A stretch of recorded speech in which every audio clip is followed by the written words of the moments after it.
الحمد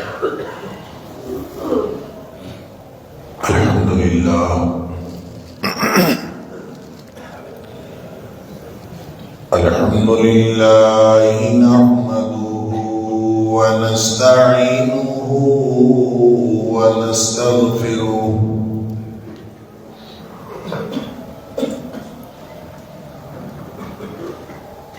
الحمد لله نحمده ونستعينه ونستغفره ونؤمن به ونتوكل عليه ونعوذ بالله من شرور أنفسنا ومن سيئات أعمالنا من يهده الله فلا مضل له ومن يضلل فلا هادي له وأشهد أن لا إله إلا الله وحده لا شريك له وأشهد أن محمدًا عبده ورسوله صلى الله عليه وسلم أرسله بالحق بشيرا ونذيرا بين يدي الساعة فمن يطع الله ورسوله فقد رشد واهتدى ومن يعص الله ورسوله فقد ضل وغوى فإنه لا يضر إلا نفسه ولا يضر الله شيئا نسأل الله ربنا أن يجعلنا ممن يطيعه ويطيع رسوله ويتبع رضوانه ويجتنب سخطه فإنما نحن به وله أما بعد فإن خير الحديث كتاب الله وخير الهدي هدي محمد صلى الله عليه وآله وسلم وشر الأمور محدثاتها وكل محدثة بدعة وكل بدعة ضلالة وكل ضلالة في النار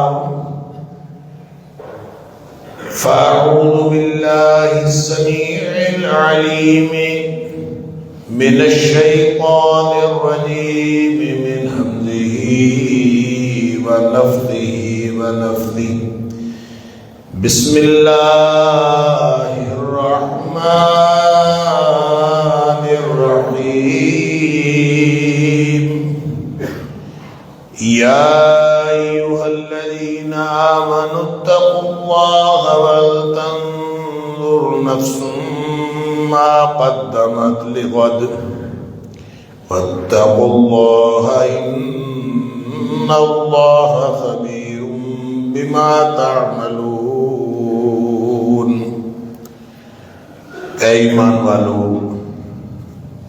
اے ایمان کا دعویٰ کرنے والو، ڈر جاؤ اللہ سے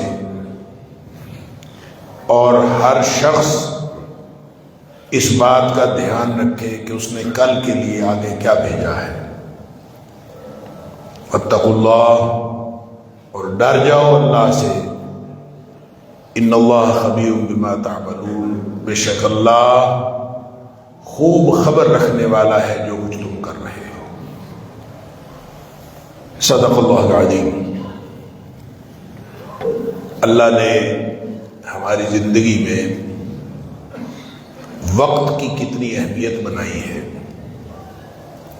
اس حوالے سے کچھ گفتگو اللہ کی توفیق سے گزشتہ 2 3 4 جمعات میں ہو رہی ہے، اور گزشتہ جمعے میں بھی میرا خیال تھا کہ ہم اس موضوع کو مکمل کر لیں گے، لیکن 1 2 حدیث جو میرے ذہن میں تھی وہ مکمل نہ ہو سکی، تو آج انشاءاللہ وہ حدیث پیش کر کے اس موضوع کو مکمل کر لیں گے۔ اللہ تعالیٰ مجھے اور آپ کو، ہم سب کو دین سمجھنے اور اس پر درست طریقے سے عمل کرنے کی توفیق عطا فرمائے۔ جہاں تک اس زندگی کا اور اللہ کی دی ہوئی اس مہلت کا تعلق ہے، اس مہلت کے دوران بہت مشکل ہے یہ تصور کرنا کہ یہ مہلت ختم ہو جانے والی، حالانکہ جن کی مہلت ختم ہو جا رہی ہے، ہوئی جا رہی ہے، ان کو ہم اپنے نگاہوں کے سامنے دیکھ رہے ہیں کہ آج کسی کی مہلت ختم ہو گئی، کل کسی کی مہلت ختم ہو گئی، اور یہ روزانہ کے اعتبار سے کئی لوگ ہمارے اپنے ارد گرد کے ماحول میں کئی لوگ، اور پھر شہر کی سطح پہ شاید 20 اور سینکڑوں لوگ، اور دنیا میں ہزاروں اور لاکھوں لوگ ہر روز وہ اس مہلت کو ختم کر کے اللہ کے حضور پیش ہو رہے ہیں، لیکن ہمیں اپنے لیے، لوگوں کے لیے خیال آتا ہے کہ ہاں اس کی مہلت ختم ہو گئی، انا للہ بھی پڑھتے ہیں، افسوس بھی ہوتا ہے کہ دیکھیں ابھی تو کل پرسوں ایک خبر آئی کہ ایک بچہ جو تھا اس کا نکاح تھا، تو نکاح کے لیے وہ نہانے کے لیے گھسا ہے اپنے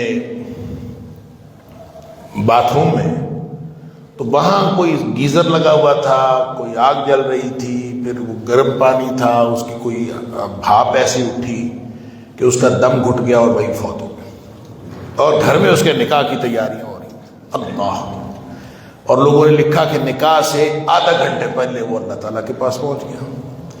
تو ہم نے کس وقت، کس لمحے یہ مہلت ختم کر کے اللہ کے سامنے پیش ہو جانا ہے، یہ کسی کو کچھ نہیں پتا، یقین ہے اور اس پر یقین رکھنا چاہیے، یہ یقینی بات کہ کسی بھی لمحے یہ مہلت ختم ہو جانے، اور یہ قرآن کا اعجاز ہے۔ میں نے پہلے بھی کئی دفعہ یہ بات کی کہ جو کچھ کل ہونا ہے،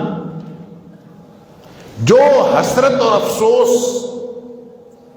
لوگوں نے کل کرنی ہے، اس کی خبر اللہ کے قرآن نے آج پہلے دے دی، یعنی جس وقت ابھی مہلت موجود ہے، اس موجود ہونے کے باوجود یہ ہمیں اطلاع دے دی گئی ہے کہ وہ ایک لمحہ آئے گا کہ پھر اس مرحلے پہ سارے لوگ جو ہیں، الا ماشاء اللہ، جن کے اوپر اللہ کا فضل ہوا، وہ تو حسرت اور افسوس نہیں کریں گے، لیکن باقی لوگ افسوس کریں گے کہ کاش ہم دنیا میں کچھ کر چکے ہوتے، اور کاش ہمیں دوبارہ دنیا میں بھیج دیا جائے، اور دوبارہ ہم جا کے پھر ہم اچھے عمل کریں گے، اور اب ہم نے سن لیا، اب ہم نے جان لیا، اللہ دوبارہ بھیج دے، اور دوبارہ بھیجنے کی باتیں کریں گے، اللہ اکبر۔ اور ان کو یہ فرمایا جائے کہ اولم نعمرکم، عمر نہیں دی تھی تمہیں، اللہ اکبر،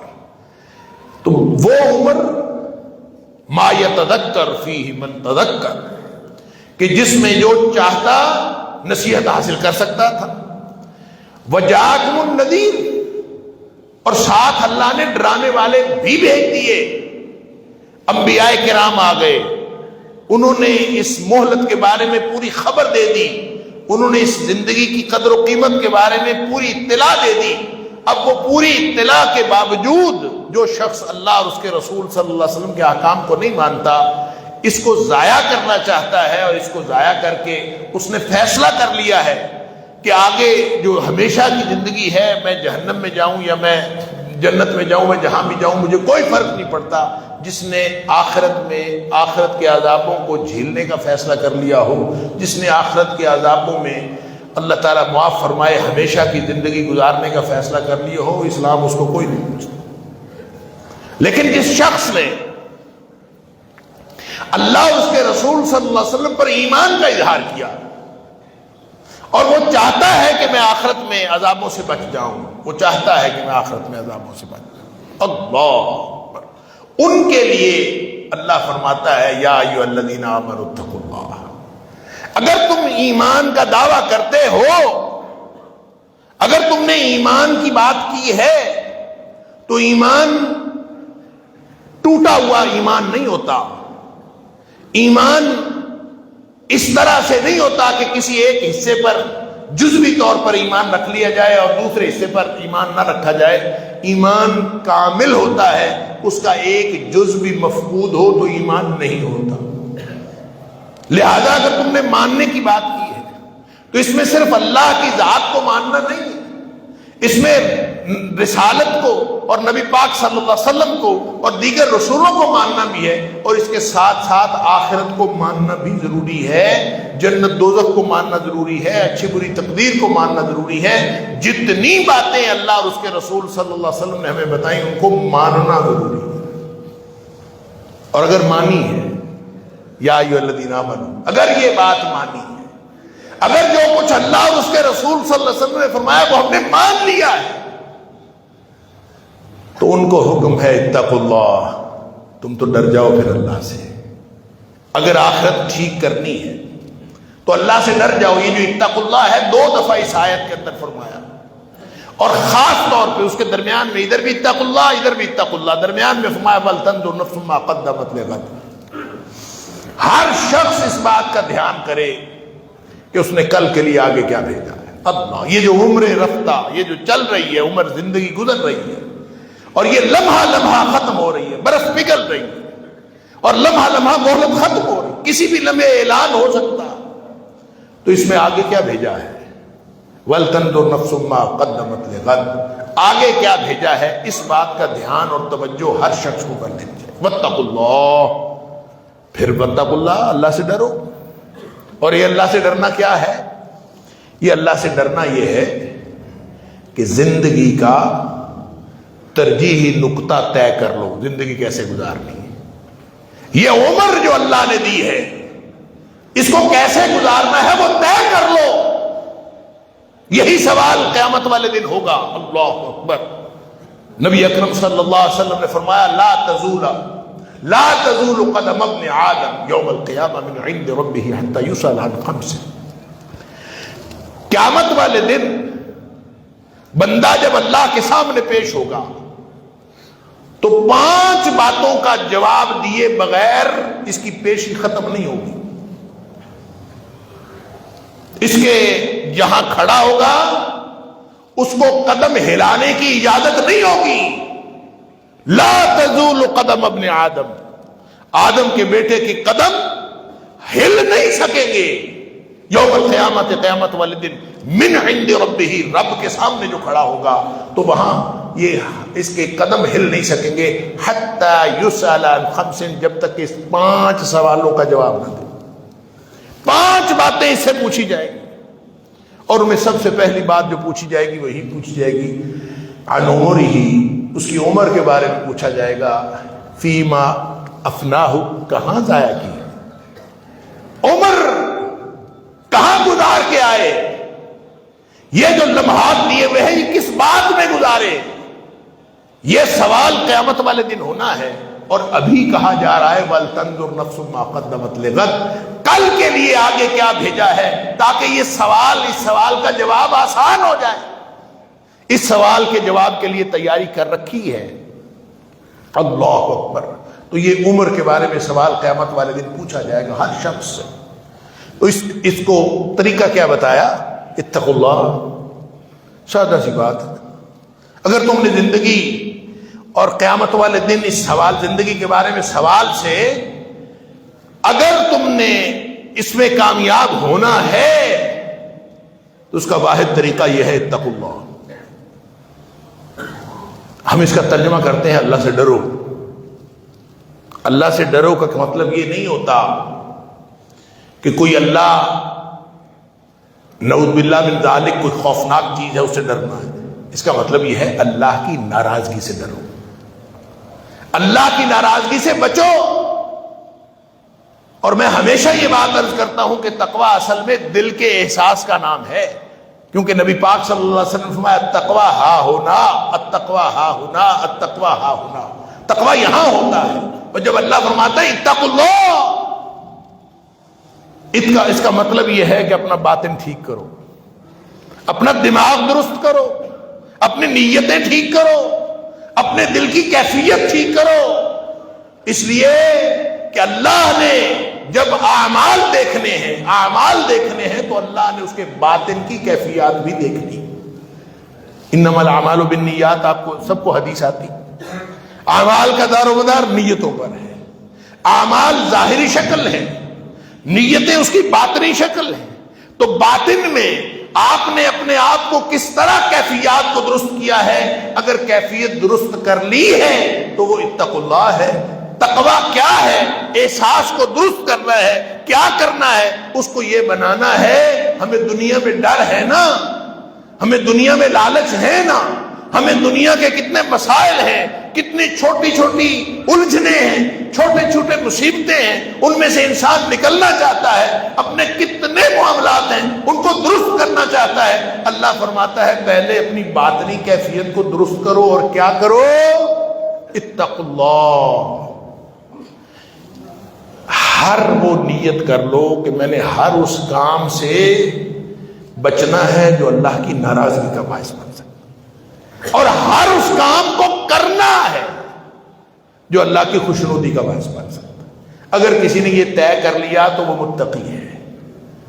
آج طے کر لیں، ابھی طے کر لیں، اس لمحے طے کر لیں کہ اللہ آج سے پہلے جتنی زندگی گزر گئی تو معاف کر دے، آج کے بعد میں کوئی تیری ناراضگی والا کام نہیں کروں، میں ہر وہ کام کروں گا جو تیری بندگی والا، تیری خوشنودی والا، تیری غلامی والا، تیری رضامندی والا کام میں وہ کروں گا۔ یہ طے کر لو اور اس پر عمل کرنا شروع کر دو۔ اس دن سے متقی بننا شروع ہو گیا، پھر آگے تقوی کی منازل ہیں، پھر آگے سے آگے انسان بڑھ سکتا ہے۔ اتقوا اللہ وَلْتَنْظُرْ نَفْسٌ مَّا قَدَّمَتْ لِغَدٍ، اتقوا اللہ۔ کل کے لیے آگے جو کچھ بھیجنا ہے، مکمل کوئی شخص نہیں ہو سکتا۔ ہم مکمل بننے کی کوشش کریں تو کون مکمل ہوتا ہے؟ کل بنی آدم خطاء، آدم کا ہر بیٹا خطا کار، گناہ ہر ایک سے ہو جاتا ہے۔ ہم ٹھیک کرنے کی کوشش کرتے ہیں، وہ غلط ہو جاتا ہے۔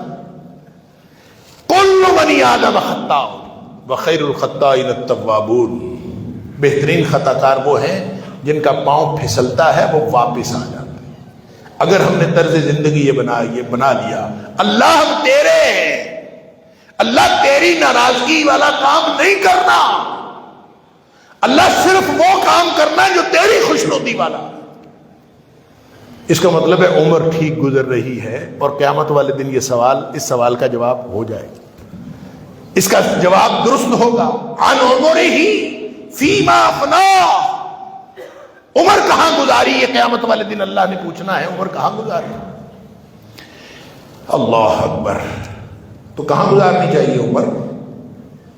ہم سے کوئی پوچھتا ہے کیا کرتے ہو، وہ کوئی کہتا ہے میں ایم اے کر رہا ہوں، کیا کرتے ہو؟ نوکری کر رہا ہوں، کیا کرتے ہو؟ کاروبار کر رہا ہوں، کیا کرتے ہو؟ ذمہ دارہ کر رہا ہوں۔ کبھی کسی نے یہ بھی بتایا میں اللہ کی بندگی کر رہا ہوں؟ کتنے ہیں ہم میں سے جو یہ جواب دیتے ہیں میں تو اللہ کی بندگی کر رہا ہوں؟ بلکہ اگر کسی کو بتا دیں نا کہ فلاں آدمی بس نمازیں پڑھتا ہے، اللہ توبہ کرتا ہے اور لوگوں کی خدمت کرتا ہے، تو کہتے اچھا ویلا ہی رہتا ہے، ویلا ہی ہے، یہ تو کوئی کام ہے ہی نہیں۔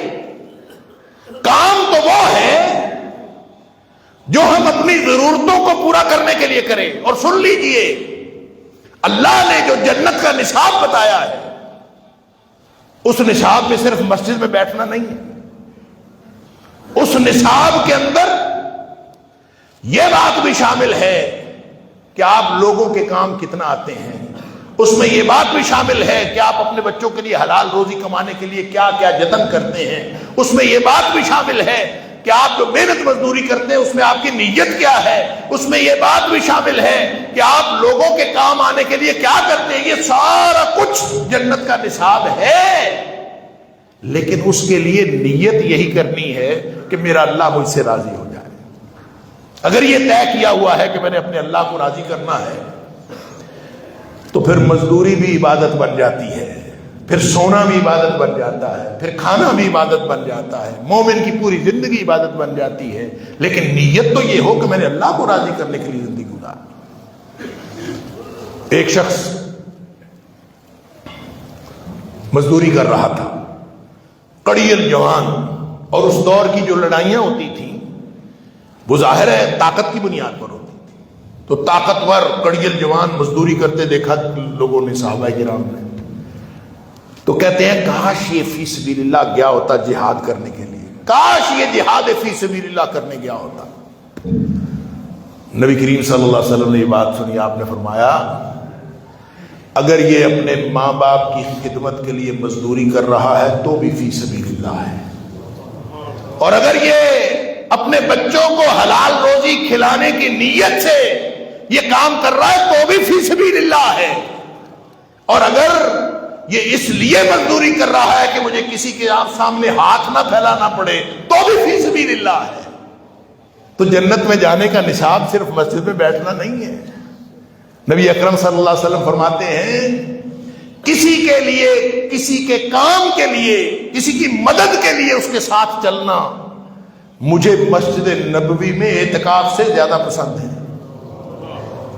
نیت تو ہو، نیت تو ہو کہ میں نے اپنے اللہ کو راضی کرنا، نیت تو ہو کہ میں نے زندگی اللہ کو راضی کرنے کے لیے گزارنی ہے اور اللہ کی بندگی کے لیے زندگی گزارنی ہے۔ اس نے پیدا کاروبار کرنے کے لیے نہیں کیا، اس نے پیدا ہمیں اپنے ذمہ دارہ کرنے کے لیے نہیں پیدا کیا، اس نے ہمیں اپنا پیٹ پالنے کے لیے پیدا نہیں کیا، اس نے پیدا کیا ہے اپنی بندگی کے لیے۔ وما خلقت الجن والانس الا لیعبدون، اپنی بندگی کے لیے پیدا کیا ہے۔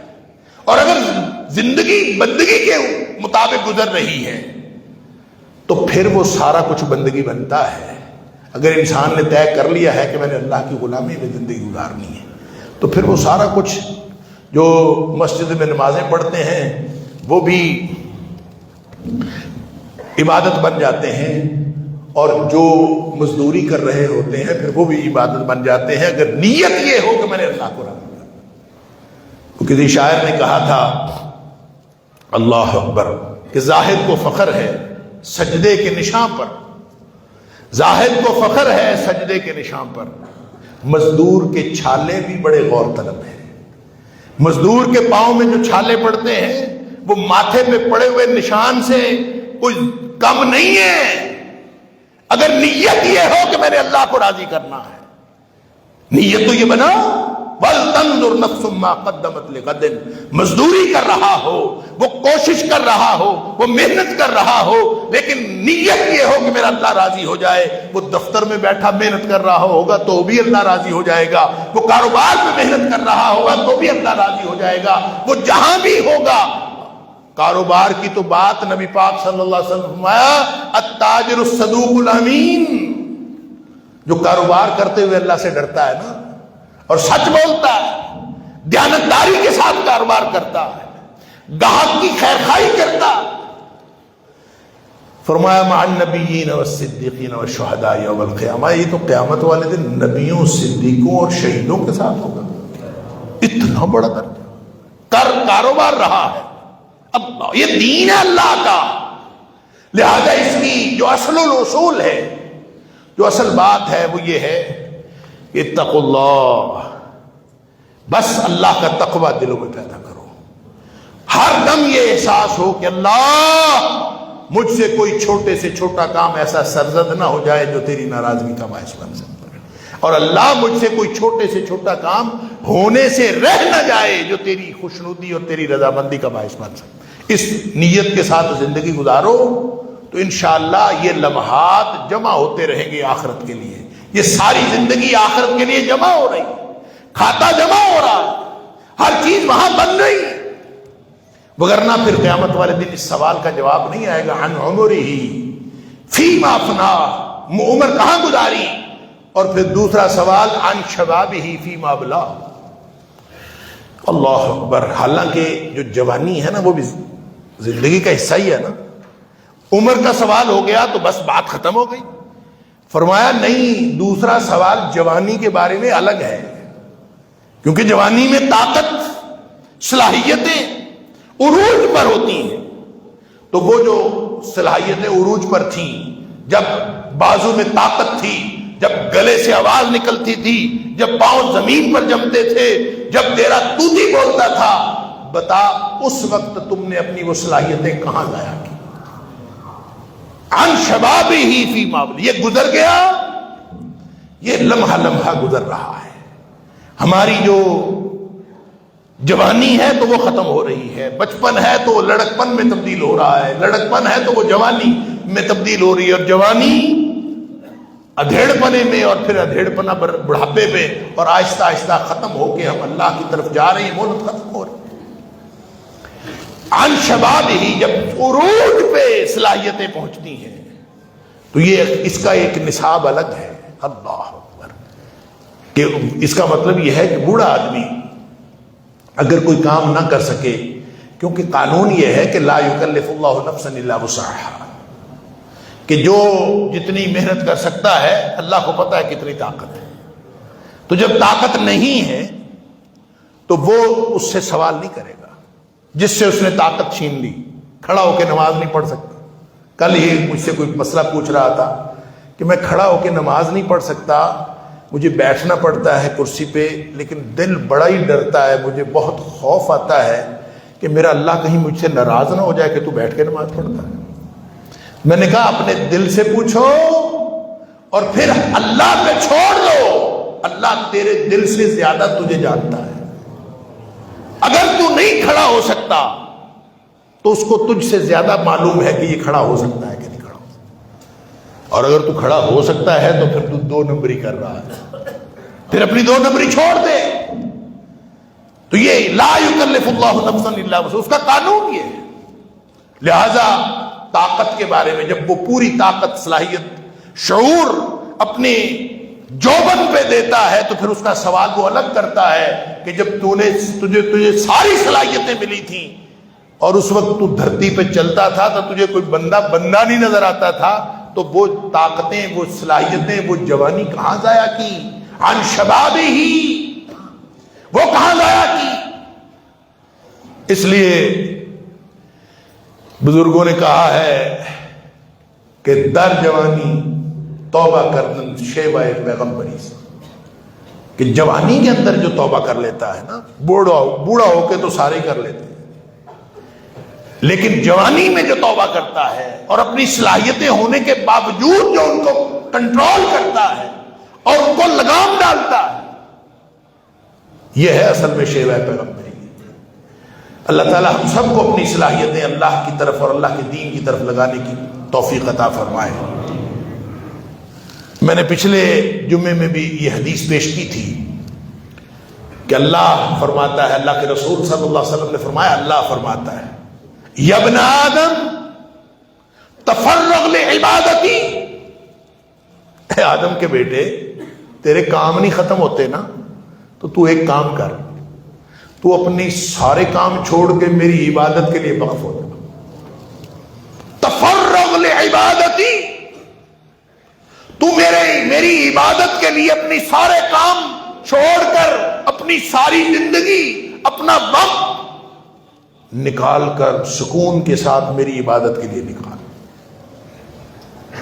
اس کا مطلب پتہ کیا ہے؟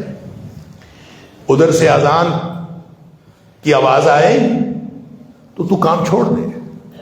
تفرغ لعبادتی، تو کہہ کہ میں نے اب بس اللہ کی بندگی کرنی ہے، میں نے اور کچھ نہیں کرنا، کام چھوڑ دے. فرمایا میں تجھے 2 انعام عطا کروں گا. املأ صدرک غنا، میں تیرا سینہ تونگری سے بھر دوں گا، امیری سے بھر دوں گا. واسد فقرک، اور صرف تیرا سینہ ہی تونگری سے نہیں بھروں گا، تیری ساری محتاجیاں دور کر دوں گا، محتاجیاں دور ہو جائیں. وَإِن لَمْ تَفْعَلْ، اور اگر اذان آئی ہے، لوگ بلا رہے ہیں، دین کی بات ہو رہی ہے، جمعہ ہو رہا ہے، لوگ کہہ رہے ہیں کہ ادھر آؤ، یا کہیں مخلوق خدا کی خدمت کا موقع ہے یا کوئی بھی موقع ہے اللہ کو راضی کرنے کا، لوگ بلا رہے ہیں، اللہ کی بندگی کی طرف نہیں تو جاتا، وَإِن لَمْ تَفْعَلْ، اگر تو میری بندگی کے لیے وقت نہیں نکال سکتا، اللہ ملأت صدرک شغلا، میں تیرا سینہ مصروفیت سے بھر دوں گا، وَلَمْ أَسُدَّ فَقْرَكَ، تیری محتاجی بھی کبھی دور نہیں ہوگی۔ ایک دوسری روایت میں ہے کہ ملأت یدیک شغلا، انسان جب نہیں اٹھتا نا اذان سن کے تو اس لیے نہیں اٹھتا کہ یار کام بڑے پڑے ہوئے ہیں، پہلے میں یہ نپٹا لوں، نماز بعد میں پڑھ لوں گا، اس لیے نہیں اٹھتا۔ اللہ فرماتا ہے میں پھر اس کے ہاتھ کاموں سے بھر دیتا ہوں، ملا تو یدیک شغلا، میں تیرے ہاتھ مصروفیت سے بھر دوں گا، ولم اسد فقرک، اور ساری زندگی تیری محتاجی بھی دور نہیں ہوگی۔ لگے رہو پھر اس کام پہ۔ اب یہ دیکھ لیں، ہم اگر اللہ کی بندگی کے لیے وقت نکالتے ہیں تو اس کا مطلب یہ ہے کہ ہم قیامت والے دن جو سوال ہوگا عن عمرہ، ہم اس سوال کے جواب کی بھی تیاری کر رہے ہیں، اور دنیا میں اپنے لیے آسانیاں بھی پیدا کر رہے ہیں کہ ہمارے سارے کام پھر اللہ کے سپرد ہو جاتے ہیں، اللہ ہمارے کاموں میں شامل حال ہو جاتا ہے، اس کی مدد شامل حال ہو جاتی ہے، وہ ہمارے کام جلدی ہو جاتے ہیں، ہماری محتاجیاں دور ہو جاتی ہیں، ہمارے معاملات دنیا کے بھی سیدھے ہو جاتے ہیں۔ اللہ اکبر۔ اور تیسرا سوال، بلکہ تیسرا اور چوتھا، نبی کریم صلی اللہ علیہ وسلم نے فرمایا وہ قیامت والے دن یہ ہوگا، عن مالہ، مال کے بارے میں سوال ہوگا کہ من این اکتسبہ، کہاں سے کمایا تھا، وفیما انفقہ، اور کہاں خرچ کیا تھا۔ مال کے بارے میں دو سوال ہیں، کمایا کہاں سے تھا اور خرچ کہاں کیا تھا، دونوں سوال ہیں۔ جتنا اہم کمانا ہے اتنا ہی اہم خرچ کرنا ہے۔ اللہ اکبر۔ زندگی میں وہ جو نبی پاک صلی اللہ علیہ وسلم نے فرمایا تھا نا کہ لَيَأْتِيَنَّ عَلَى النَّاسِ زَمَانٌ، لوگوں کے اوپر ایک ایسا زمانہ آئے گا کہ لوگوں کو پرواہ نہیں ہوگی کہ کہاں سے آ رہا ہے۔ لَا يُبَالِ الْمَرْءُ مَا أَخَذَ مِنْهُ أَمِنَ الْحَلَالِ أَمْ مِنَ الْحَرَامِ، ایک ایسا زمانہ آ جائے گا کہ لوگوں کو اس بات کی پرواہ نہیں ہوگی کہ جو آ رہا ہے یہ حلال سے آ رہا ہے یہ حرام سے آ رہا ہے، لوگ اس بات کی پرواہ نہیں کریں گے، بس صرف یہ ہوگا آ رہا ہے، بس جہاں سے آ رہا ہے بس ٹھیک۔ اللہ تعالیٰ معاف فرمائے۔ اور یہ قیامت والے دن ہمیں سوال کا جواب دینا ہے، جو کمایا تھا وہ کہاں سے کمایا تھا، اور جو خرچ کیا تھا وہ کہاں خرچ کیا تھا، اور آخری سوال ماذا عمل فیما علم، جو معلوم ہوا، جو سیکھا تھا اس پر عمل کتنا کیا۔ یعنی یہ سوال نہیں ہے، ان 5 سوالوں میں یہ سوال نہیں ہے کہ تم نے اعلیٰ تعلیم حاصل کیوں نہیں کی، اس میں یہ سوال نہیں ہے کہ تم نے امہات الکتب کیوں نہیں پڑھی، اس میں یہ سوال نہیں ہے کہ تم نے دین کی اسپیشلائزیشن کیوں نہیں کی، اس میں بس اتنا سوال ہے کہ جتنا علم اللہ نے تمہیں دیا تھا اس پر عمل کتنا کیا۔ اگر عمل کیا ہے، جتنا علم جتنا مجھے پتا ہے اس کے اوپر میں عمل کروں، اس سے بڑا عالم کوئی ہے ہی کوئی۔ سب سے بڑا علم والا وہ ہے جس کو جتنا معلوم ہے اس کے اوپر عمل کرے، اور اگر وہ اس کے اوپر عمل کرتا ہے تو وہ گویا قیامت والے دن سوال کے لیے بھی تیار ہوتا ہے، اور دنیا میں بھی سب سے بڑا عالم وہ ہے۔ اور اگر کسی چیز کے بارے میں نہ پتا ہو تو یہ کہہ دینا کہ مجھے نہیں معلوم، کسی چیز کے بارے میں یہ کہہ دینا کہ مجھے نہیں معلوم، قرآن کہتا ہے یہ رسوخ فی العلم کی نشانی ہے، یہ علم کی پختگی کی نشانی ہے۔ والذین والراسخون فی العلم، جو علم میں پختہ ہوتے ہیں وہ کہتے ہیں کل من آمنا بہ کل من عند ربنا، ہم اس پر ایمان رکھتے ہیں، ہر چیز ہمارے اللہ کی طرف سے ہے۔ تو یہ کہہ دینا کہ مجھے نہیں پتا یا میں اس کا جواب نہیں رکھتا یا مجھے اس کے بارے میں علم نہیں ہے، ہر چیز اللہ کی طرف سے ہے، تو یہ کہہ دینا گویا علمی رسوخ کی علامت ہے۔ تو جو پوچھا جائے گا وہ یہ پوچھا جائے گا کہ کیا کیا تھا، جو سیکھا تھا اس کے اوپر عمل کیا کیا تھا۔ اللہ تعالیٰ مجھے اور آپ کو اس بات کی توفیق عطا فرمائے کہ ہم اس بات کا دھیان کر لیں، وَلْتَنْظُرْ نَفْسٌ مَا قَدَّمَتْ لِغَدٍ۔ اور یہ جو عمر ہے نا، گزرتی تو ہمیشہ ہی جا رہی، مہلت ختم تو ہمیشہ ہی جا رہی ہے، لیکن قرب قیامت جو نبی کریم صلی اللہ علیہ وسلم نے فرمایا حالات یہ ہو جائیں گے، لا تقم الساعہ حتی یتقارب الزمان، یہ جو ہے نا زندگی گزر تو ہمیشہ ہی رہی ہے اور ہمیشہ ہی لوگ اس مہلت کو ختم کر رہے ہیں اور مہلت ختم ہوتی جا رہی ہے، لیکن قرب قیامت نبی کریم صلی اللہ علیہ وسلم نے فرمایا زمانہ سکڑ جائے گا، اس طرح سکڑ جائے گا کہ وَتَكُونُ السَّنَةُ كَالشَّهْرِ وَالشَّهْرِ كَالْجُمْعَةِ، سال ایسے گزرے گا جیسے مہینہ گزرتا ہے اور مہینہ ایسے گزرے گا جیسے ہفتہ گزرتا ہے، وَتَكُونُ الْجُمْعَةُ كَالْيَوْمِ، ہفتہ ایسے گزرے گا جیسے دن گزرتا ہے، وَيَكُونُ الْيَوْمُ كَالسَّاعَةِ، اور دن ایسے گزرے گا جیسے ایک گھنٹہ گزرتا ہے، وَتَكُونُ السَّاعَةُ كَالذَّرَمَةِ بِالنَّارِ، اور گھنٹہ تو یوں گزرے گا جیسے آگ کا شعلہ بھٹکا اور بجھ گیا۔ اس طرح سے زندگی جو ہے وہ قریب ہو جائے گی، اتنی تیز ہو جائے گی۔ ہم کہتے ہیں زندگی تیز ہو گئی، اتنی تیزی سے ہماری مہلت ختم ہو رہی۔